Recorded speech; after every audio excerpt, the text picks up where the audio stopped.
As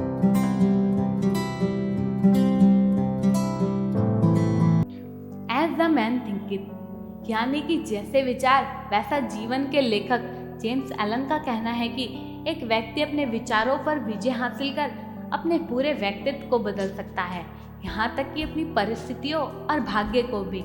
James का कहना है कि आपकी विचार क्रिया आपके जीवन और अभिव्यक्ति को दर्शाता है, और अगर आप अपनी विचार क्रिया को बेहतरीन बनाते हैं तो आपका जीवन भी बेहतरीन हो जाएगा। इसके साथ ही साथ एक सुझाव जो आप स्वयं को हर रोज दे सकते हैं वो यह है कि आप ही स्वयं के निर्माता हैं और आपका मन ही आपके लिए बाहरी परिस्थितियों और भीतरी व्यक्तित्व का निर्माण करता है। और अगर आप भी चाहते हैं कि आप अपना निर्माण स्वयं करें तो यह केवल और केवल तभी संभव है जब आप अपने विचारों के सिद्धांतों को खुद में खोजने और अनुभव करने को तैयार रहो।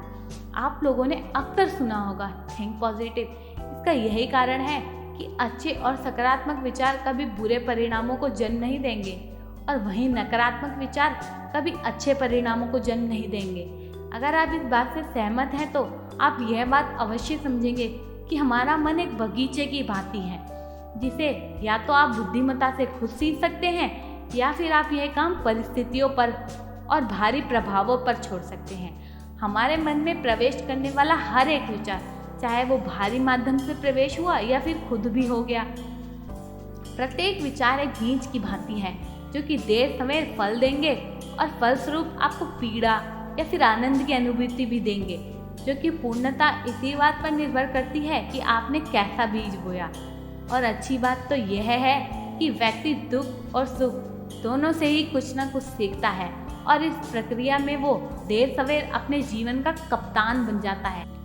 महान और दिव्य चरित्र किस्मत से नहीं मिलते, यह हमारे ही निरंतर सही दिशा में सोचने का और खुद को अच्छे विचारों से सींचने का परिणाम है। यानी कि कंसिस्टेंसी के साथ आपको सही दिशा में सोचना है और खुद को अच्छे विचारों से सींचना है, क्योंकि एक व्यक्ति का व्यक्तित्व पूरी तरह से उसी के सींचे हुए विचारों पर निर्भर करता है। और आप जो पाना चाहते हैं, जिसे खोजते हैं, वो आप पा लेते हैं।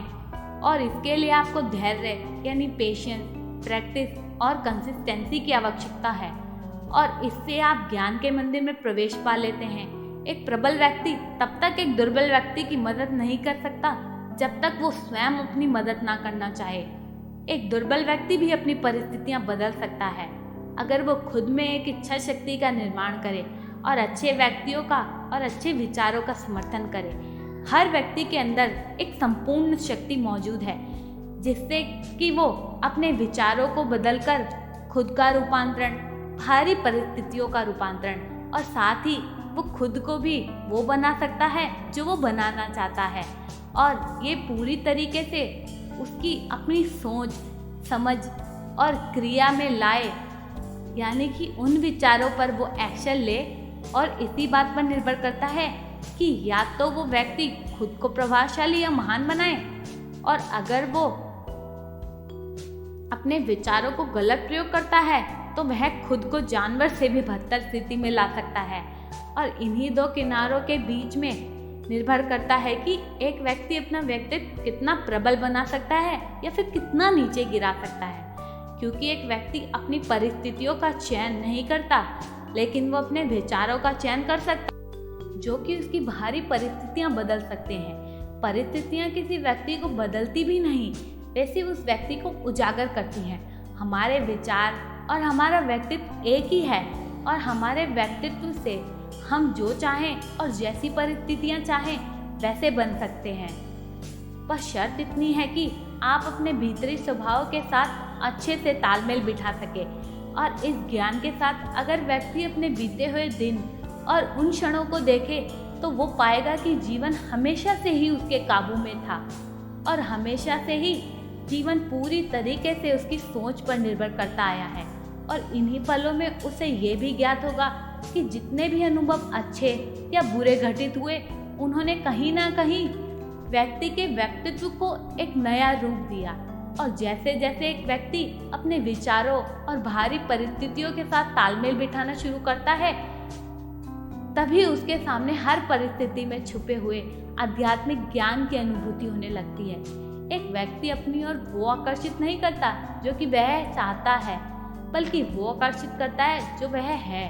जब हम इस खूबसूरत धरती पर जन्म लेते हैं, उस समय किसी बाहरी परिस्थितियों के मेल में हम खुद को, अपनी शुद्धता को, अपनी अशुद्धता को, अपनी शक्तियों को और अपनी खामियों को उजागर करते हैं। और इस जीवन यात्रा में हम अपने प्रेम, अपनी डर, अपने अनगिनत इच्छाओं की, कामनाओं की पूर्ति करते हैं, जिनमें बाहरी परिस्थितियां अपना योगदान देती हैं ताकि एक व्यक्ति खुद में खुद की खोज कर सके और भीतरी और बाहरी ऊंचाइयों तक पहुंच सके।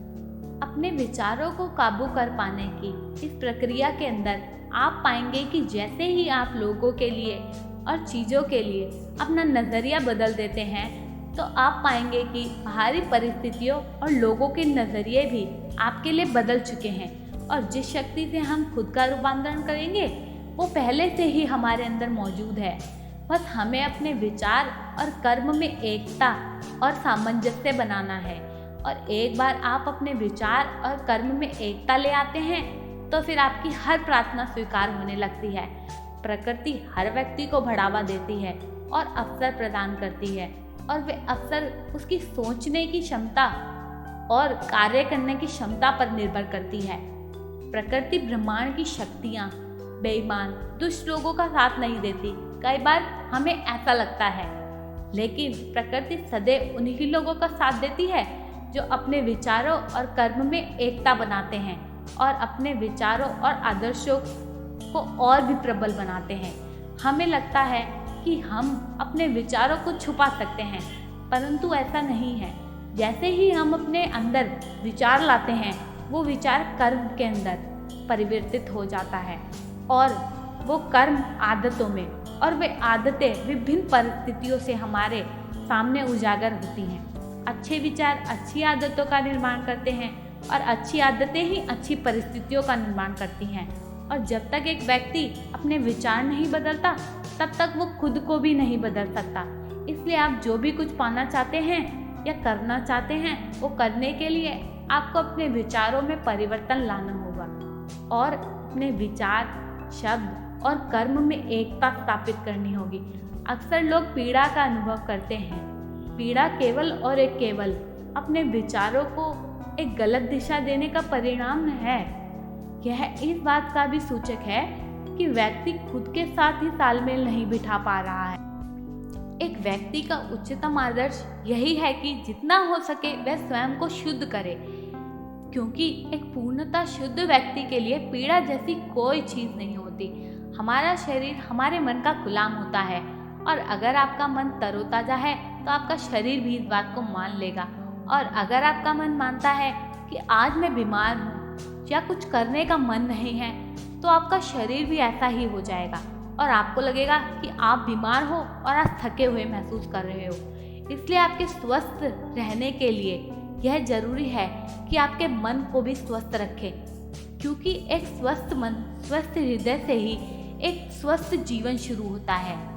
अगर सबसे खूबसूरत आभूषण की बात करें तो एक शांति मन से अधिक खूबसूरत क्या हो सकता है। और एक शांत मन परिणाम होता है निरंतर अच्छे विचारों और उच्च आदर्शों का। एक व्यक्ति असल मायने में तब शांत होता है जब वह खुद के विचारों को समझ सके, बाकी बाहरी परिस्थितियों को सही नजरियों से देख सके, क्षणिक दुख सुख परिस्थिति और परम तत्व में भेद कर सके।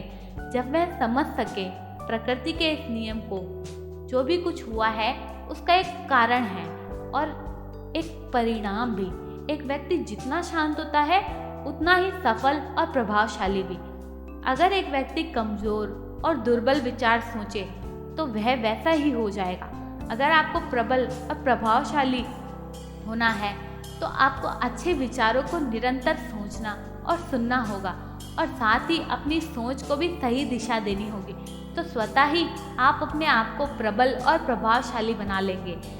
जब हम अपने विचारों को एक लक्ष्य के साथ जोड़ देते हैं, तब वे एक रचनात्मक शक्ति का रूप ले लेते हैं, और इन विचारों से एक व्यक्ति अपनी मानसिक शांतियों पर महारत हासिल कर कुछ भी पा सकता है।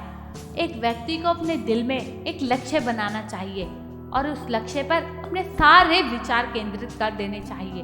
यही लक्ष्य एक व्यक्ति की उच्चतम कर्तव्य होना चाहिए और अपने विचारों को बिना भटकाए इस लक्ष्य को हासिल करना चाहिए। और अगर इस प्रक्रिया में आप असफल भी हो जाएं, तो भी कोई बात नहीं। आप अपने सच्चे लक्ष्य के प्रति बार बार खड़े होकर फिर प्रयास करना चाहिए और इसी से आप सच्ची शक्ति और एक प्रबल व्यक्तित्व हासिल कर पाएंगे। जब आप लक्ष्यहीनता और दुर्बलता को त्याग कर अपने लक्ष्य के बारे में सोचेंगे, उसे हासिल करने के लिए निरंतर प्रयास करेंगे, तब असफलताएं आपको उन सीढ़ियों की तरह नजर आएंगी जिनसे आपको सफलता प्राप्त होगी। और जब तक आप एक विचार को सही लक्ष्य के साथ जोड़ ना दें, तब तक आप कुछ भी बड़ा हासिल नहीं कर सकते। एक व्यक्ति तब तक खुश, स्वस्थ और खुशहाल जीवन नहीं जी सकता जब तक कि वह अपने भीतरी और बाहरी आयाम के साथ एक सही तालमेल ना स्थापित कर ले। हम जितनी भी शक्ति लगा के जिस भी कार्य को करते हैं, उसके सही मापदंड होते हैं जिस पर हम ये तोल सकते हैं कि किस कार्य को करने में कितनी शक्ति लगाई गई। धन, समृद्धि, ज्ञान, आध्यात्मिक ऊंचाई, ये सब हमारे ही कर्मों के और विचारों के और दृष्टि के पूर्ण होने के नतीजे हैं। जैसी आपकी दृष्टि होगी वैसी ही आपकी सृष्टि भी।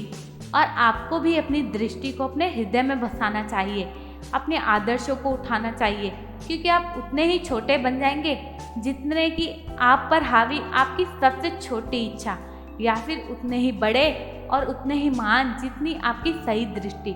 अगर आपका लक्ष्य आपके मन को प्रकाशित करना है, तो आपके आदर्श आपके हृदय में विराजमान रहते हैं और आज नहीं तो कल यही आप बन जाते हैं।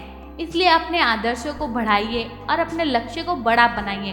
साथ ही अपने दिल के संगीत, शुद्धता और प्रेम से उन्हें गुनगुनाते जाइए और इसी से आप अपने लिए जादुई परिस्थितियों और खुशनुमा माहौल का निर्माण कर लेंगे।